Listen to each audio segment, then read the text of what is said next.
Wednesday evening வாழைப்பழம் வேணும்னு சொல்லிட்டு ஒரே அழுக ஃப்ரிட்ஜ் மேலே இருக்கிறத பார்த்துட்டேன். சரி அவனை டைவர்ட் பண்ணுறதுக்காக மற்ற பழம் எல்லாத்தையுமே எடுத்து கொடுத்தேன். பட் எதுவுமே வேணான்னு சொல்லிட்டு ஒரே அழுக. ஈவினிங் டைம் அப்படிங்கிறதுனால கொடுக்கல. டே டைமாக இருந்தால் கொடுத்துருப்பேன். ஸோ அதனால கொஞ்சம் நேரம் சமாதானப்படுத்தி உட்கார வச்சுட்டு உள்ளே வந்து டின்னர் பண்ணிவிட்டு அவனுக்குமே சாப்பாடு கொடுக்கலான்னு சொல்லிட்டு மாவு வந்துட்டு ஃபஸ்ட்டு வெளியில் எடுத்து வச்சுட்டு டிஃபன் சாம்பார் தான் வந்து பண்ண போகிறேன். திரும்பியும் வந்துட்டு என் பின்னாடியே வந்து நின்றுட்டு இருந்தான். சரி உட்காரு நானும் உட்காந்து காயெல்லாம் கட் பண்ணுறேன்னு சொல்லிட்டு அவனையும் உட்கார வச்சுட்டு பொறுமையாக வந்து காயெல்லாம் கட் பண்ணிவிட்டு அதுக்கப்புறமா சாம்பார் வைக்க ஸ்டார்ட் பண்ணியாச்சு. அவனுக்கு பார்த்தீங்கன்னா, ஓரளவுக்கு வந்துட்டு தனியா விளையாடுவான். பட் ஆனா ஒரு பொருள் வேணும் அப்படின்னு சொல்லிட்டு பார்த்துட்டான் அப்படின்னா, அத குடுத்தே ஆகணும்னு சொல்லிட்டு அடம் பண்ணுவான்.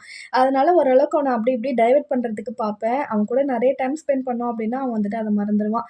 ஸோ இட்லி வந்து ஊத்தி வச்சுட்டு, சாம்பாருக்குமே வந்து ரெடி பண்ணி வச்சிருந்தேன். அதுவுமே முடிஞ்சிருச்சு. ஃபர்ஸ்ட்டு சாப்பாடு குடுத்து அவனுக்குமே தூக்கம் வந்துருச்சு. அதனால அவனையுமே தூங்க வச்சுட்டு நாங்களுமே சாப்பிட்டுட்டோம். ஐ ஹோப் இந்த வீடியோ உங்களுக்கு புடிச்சிருக்கும் நம்புறேன். புடிச்சிருந்தா கண்டிப்பா லைக் பண்ணிட்டு, சப்ஸ்கிரைப் பண்ணிக்கோங்க. நெக்ஸ்ட் வீடியோல பார்க்கலாம். அதுவரைக்கும் பாய்.